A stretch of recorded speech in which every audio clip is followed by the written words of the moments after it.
Yung mga palangka, luto tayo ng sinigang na bangus kasi paborito to ni Aliyah.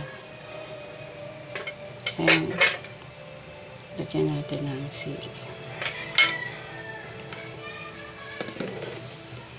Ayan.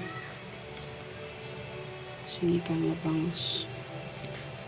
Tsaka nilagyan ko ng gabi. Ayan.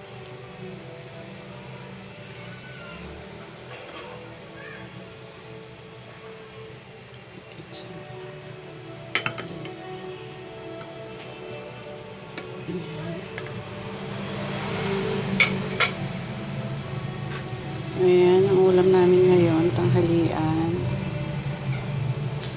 Mga palangga. Kaya anong ulam nyo dyan? Simple lang.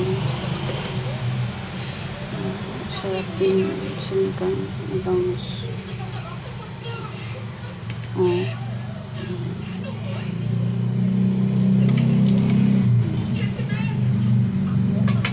Ayan mga palangga. Luto na. Kain na tayo.